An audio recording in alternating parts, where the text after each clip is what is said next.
when we shoot all over ourselves, that's the ego, right?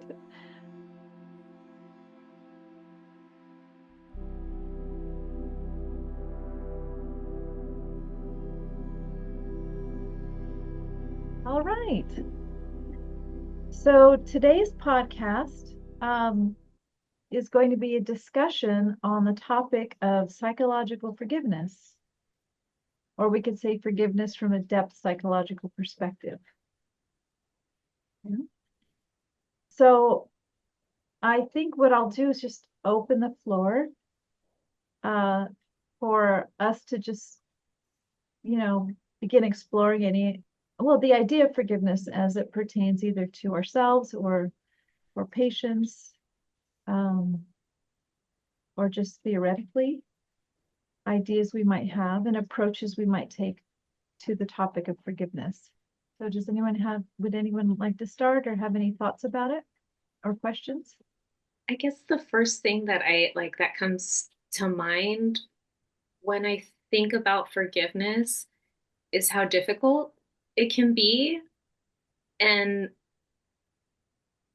I don't know if part of that is based on this assumption that I have that to forgive means to kind of pardon someone else's transgressions against you and kind of let it go. But that feels too simplistic. And I feel like forgiveness is a lot more complicated than that. And quite honestly, for me, kind of unknown. I do think of something you had mentioned, Dr. Sandoval, a while ago about, what it means to kind of let somebody off the hook, so to speak, or like when you no longer have a grievance against them. And I don't know why when I'm trying to think about forgiveness, I often seem to kind of link that, like there's something there. A hook. When we're not forgiving someone, there's that tension. Like, there can be suffering, a lot of suffering in that, where the person who we're not forgiving is kind of on a hook. I think the context I'm trying to remember like where we've talked about that, but it's um it's come up recently around relations with the parent.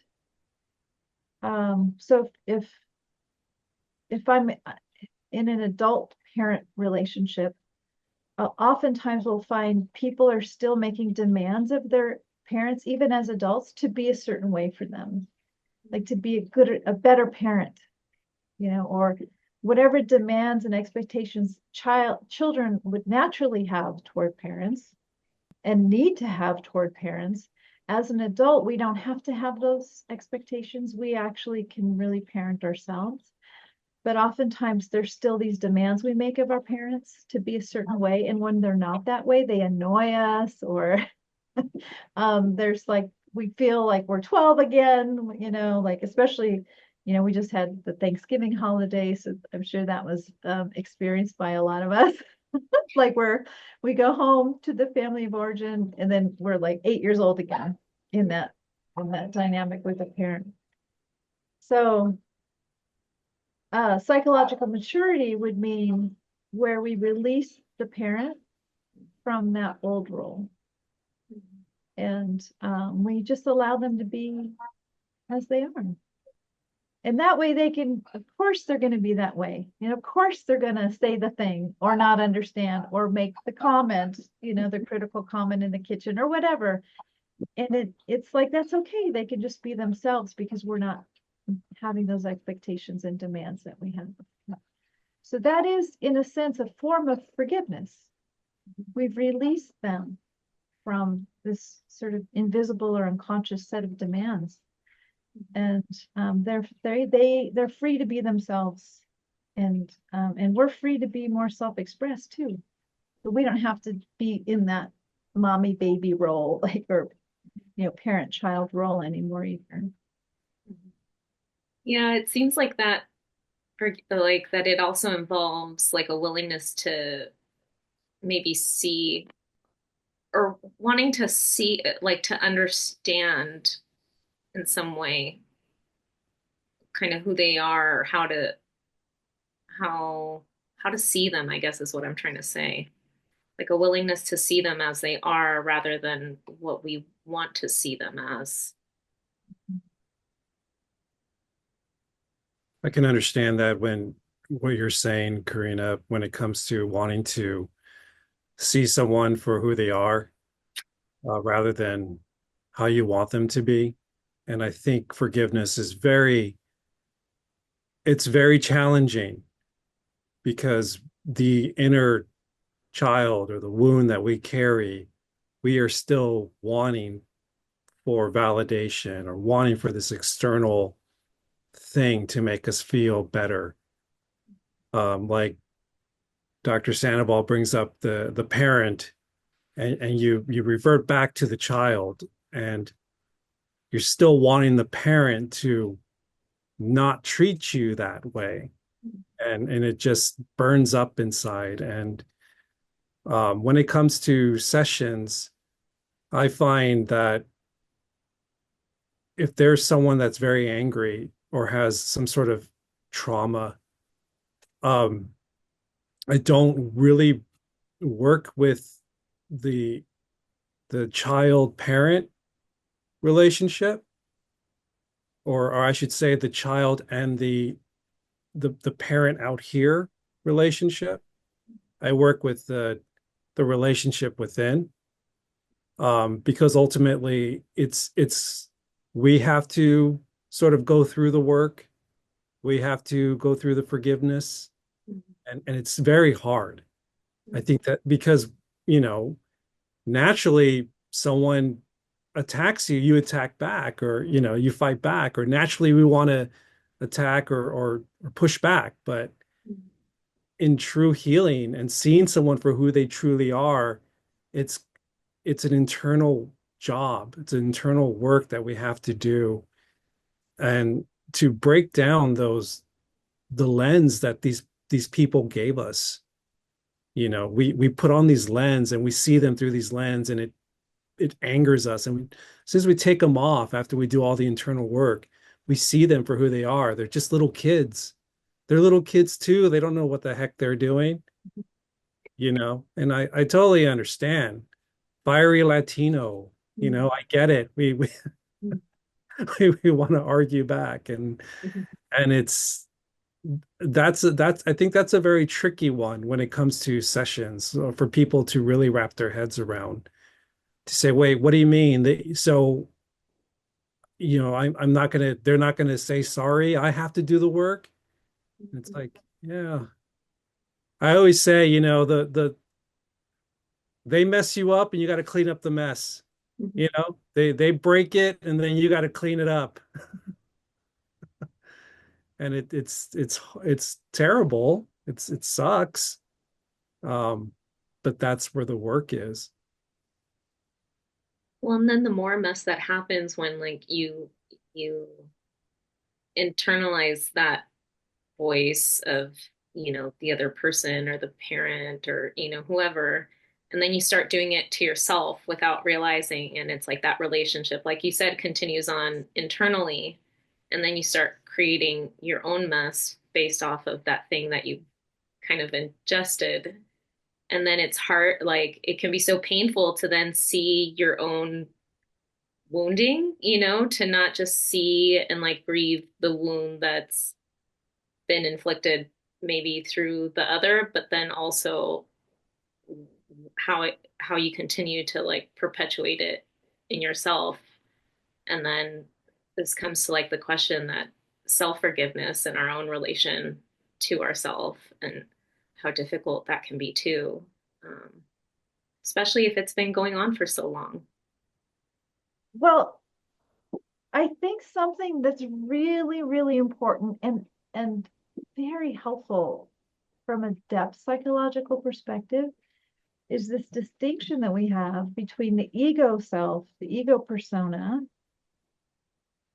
and the true self, which is our pure present moment essence. It's like who we genuinely are. And when we're identified with the ego, which is most of the time, honestly, I mean, the ego, we wake up into the ego, the body, what and so it's the ego it's the ego judges all the time. That's good, that's bad, that shouldn't be this way, that shouldn't be that way, blah, blah, blah. It's always got an opinion, and it gets offended very easily. Mhm. And it's the ego judgment that creates what we call an offense. It's the offense that would need forgiveness. That's all formulated on the level of the ego. From the non-ego perspective, what we experience is just what's happening. It doesn't really have the judgment about it. It's like a witnessing to what's happening. But it's the ego that's like, this shouldn't be happening. You shouldn't be treating me. This is not okay, blah, blah, blah, right? And so it's I think the paradox is that the ego is the one that creates the offense and is injured by the offense. But it's the non-ego that does the true forgiving. But a lot of times, a lot of forgiveness studies and research, and they're all trying to have the ego forgive. And the way the ego forgives is that, yes, you offended me, you did this offense, but I'm going to be the better person, I'm going to let it go. But it never really lets it go, because the ego is very defined by the past and history, and has a good memory, Mhm. And this is sort of I know I've said this to you all before, but what we say is that the secret to a happy relationship is a bad memory. Mhm. So, where we really release the past a lot, and when we're in the present moment awareness, that's the non-ego awareness. And so it's this kind of, when we're talking about like Jack, when you're talking about the work that we do in the therapy, it's really developing that capacity to disidentify with the ego as much as we can. And then every time we're in it, that's all right. We got to it's not even necessarily forgiving the other person, it's forgiving our own ego. Really, and then when we're talking about forgiving the self, a lot of times what we're doing is we're just, that process of just going, wow, that ego's really doing its thing. Okay. Right? Because what is watching the ego isn't the ego. Right? What is watching the ego without judgment isn't the ego, and that's who we really are. So, but oftentimes in the world, there isn't that distinction. We don't have that distinction between the ego and the soul, or the non-ego. So most of the time, people are really in an ego identification, and that's where they're trying to forgive from. And it can feel like, okay, I'm having a good day, all is forgiven, everything's okay, and then a slight trigger happens and I'm right back in it, and I'm upset again by that thing. And so it can feel like, gosh, I keep trying to forgive, but I keep getting upset again. It really isn't until we're able to be able to observe that ego and really get some distance from it that we can start to get some freedom around all the judgments that constitute the ego. So this is why psychological forgiveness is, it's kind of a different animal than more traditional forgiveness, or the way the unpsychological approach to forgiveness would be. It's interesting how to forgive psychologically also requires, or it involves some kind of like distance, or like our own freedom, that freedom to kind of be in the soul position rather than the ego. And I'm thinking about that, like wondering how that kind of movement can happen, like in the context of what we're experiencing socially right now, where groups of people are injuring other people on the basis of, race or sex or gender, all these things, citizenship status, and like how, like, rightful it is for the ego to be angry when someone's targeted for being, a woman or being trans or, a person of color.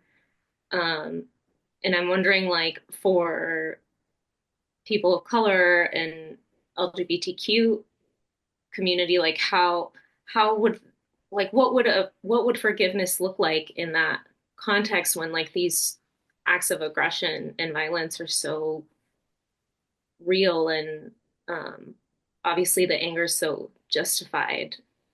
And so I guess that's the question that always I find myself kind of wondering about when thinking about forgiveness too, like how to honor the reality of it and the anger that comes up, but what would forgiveness look like?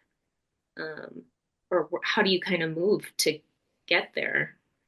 But I guess thinking about it in the how, like how to do, maybe that's an ego perspective as well. So now I'm like tripping over myself. No, that's great, Karina. That's wonderful.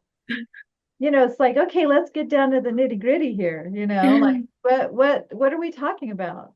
And I think, James Hillman talks about the value of justified anger, where it's like something happens and it's like, hey, wait a minute, you know, and this is not okay, right? And so, and that kind of anger, which is this sort of energy that is very motivating and kind of helps us move in a different direction. It gives this kind of energy to empower to an idea. So I think it's helpful to identify. We don't want to just say, negate. Oh, and say that's not okay, and all, because I think it can be very powerful to speak up when you're moved in that way, to take action when you're moved in that way. There's a response we have to the world that when we're in that, I think, soulful place, we actually can be very powerful because the soul is a witness. It registers what's going on. It sees very clearly. It's almost like the ego is has a distorted relation to reality. And when you're in a non-ego position, you can see very clearly. And I think you can be very effective in your action. Now, that being said, I think a lot of times anger is a distorting kind of experience. It can be very powerful, and it can almost create a blind spot.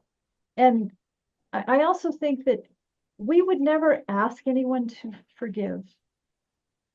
This is really something where there's not, there has to be like a readiness, I think, internally, to see something differently. So this is definitely not a should. You should do this, you should forgive, but I think also intuitively we have a sense of like the freedom or the possibility of the freedom of, wow, if this was off of me, if I didn't have this burden that I was carrying of this pain, of this suffering and resentment and rage and all of the things that the grievance can create in the psyche, that can start to feel like I want that freedom more than I want to be right about the offense. Now you can be right about, like, if I have an injury, so if you're not going to be wrong. So in the examples that you're talking about, Karina, there's definitely mistreatment happening. there's definitely injustices happening. So the soul would say injustice is happening. It recognizes it. The ego is pure resistance. So the ego says this shouldn't be happening. It's got to stop happening. This is not okay. And it kind of gets into a knot about it. And it can also start to collect other complexes with it and start to project. And again, distortions happen. When you're in a non-ego relation, you say, ooh, this is unjust. Okay, let's take effective action. Effective and powerful action. But it doesn't have all of that subjectivity kind of like weighing it down or distorting it.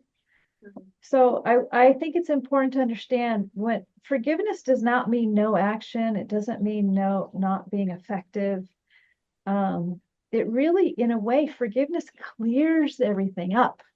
And you can actually see much more clearly when you've released all of the resistance and like that. It shouldn't be this way. Well, it is this way, so let's do something about it, right? You're just moving into sort of a different relation to reality when you're moving out of the ego, which is the ego is so judgmental, and that's just this extra subjectivity that you just don't really need. A lot of times it just doesn't support effective action. Sometimes it even takes us out of the game altogether when we're so upset. We're so, whatever's going on, whatever our response would be, the ego response. Now, a lot of times we're going to naturally have an ego response, of course, but then again, through the process and the work, you start to peel away from that. You're like, oh, wow, that really hurt, or that really affected me, or that really took me out of the game. That was I was so offended by this.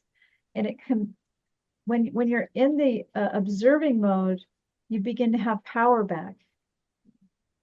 Sometimes we can get so upset about something that our sort of defenses take over, and we'll leave the scene, we'll take off, we'll fight back, we'll do these things that maybe again are reactive and not effective. So I think that is an important idea, that forgiveness doesn't in any way mean you're not going to be effective with change and be able to see what to do. And it might be like, for instance, if you're in an example would be a relationship that's abusive, forgiveness really means seeing things clearly without all of the judgments. You're just like, oh, this is not helpful for me. Bye. And you leave, like you leave. You can make an effective action. Versus the ego that's like, this shouldn't be happening. How do I make it stop? How do I manipulate the person into making it stop? How do I punish them? It can go down all these other roads that actually may not be helpful as the clarity that the non-ego perspective can bring. Because as you're doing that, you're piling on the whatever stuff from the complexes, and that's kind of immobilizing. Yes, it can be, and it can even get us really stuck in situations. Bringing up what you said, Karina, about society and what we're going through, and what happened from 2016 to 2020, especially during 2020 with all the protests and all that. I don't think we were in a state of forgiveness at all. We were just, that was anger, that was fight or flight. And I think we're going to be walking into that again these next few years with marginalized communities, minorities. They're not in a state of forgiveness. I don't think, if I'm hearing you right, Dr. Sandoval, right now we're in a state of pushing back. And that state of forgiveness, I don't see that happening until much later, when the dust is settled and all the people have come together who survived this, can see clearly and continue with treating each other with dignity and respect. I don't think we're there right now, but to kind of go back to what we're talking about society and where it is right now, I tend to see forgiveness as the last piece of it. Sort of when the ocean's coming at you, you have to jump into the wave. Right now we're underwater. And once we come up from the other side after we duck dive and we look back, we're like, oh, okay, it's just the ocean. And then we can come to our senses. That's where I see forgiveness coming in after all of what you were talking about, Dr. Sandoval, all of the pushing back or the being in it with the complexes, the ego being in it. Like I say, going back to a lot of my clients, we do explore that. Because it's very hard. I feel it's very hard to say, yeah, that person did this to me. And then just say, now, so how do I look at it objectively? It's like there's so much pain and emotion there. And we have to quiet that down. At least that's my approach. Well, I think the pain and the emotion, pain, especially as we're, children, when if you've got traumatic experiences, or were mistreated or abused or injured, or these kinds of experience, this really can serve to form a whole perspective of a person. It can really shape their whole idea of who they are and who the world is. And the thing about the ego personality as it's developing, it's very important for the ego part of the psyche to be right, to feel like its version of reality is the right one. And so when there's been trauma or, mistreatment, it's like, it almost feels like it gets, like if I have to give up being right about that happened to me, I'm going to die. Like everything's going to dissolve. And so I think it's very important as we're working with people also therapeutically, we're not asking them to give them. I mean, it's really important there's no should in forgiveness. There's just an opportunity. It's a possibility for a different way. But I really don't think that in any way would we encourage that or ask someone of that. It's sort of like it comes of its own volition. It comes when someone's really ready.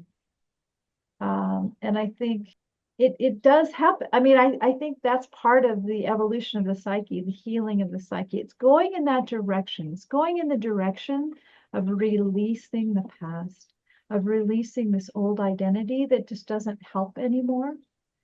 It did then. It did serve to protect the child. It did. It was needed. But eventually it just becomes so limiting.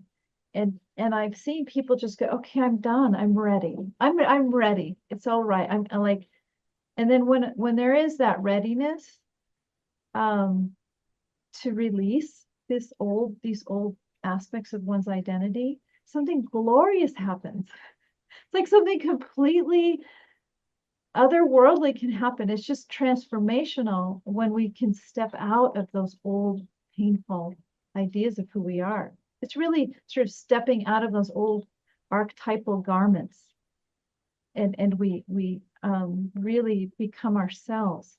So this is the possibility of forgiveness, but it's tricky to talk about because I do think that a lot of times there's this sort of feeling of I should forgive, I should be a good person. That's all just the ego. When we should all over ourselves, that's the ego, right?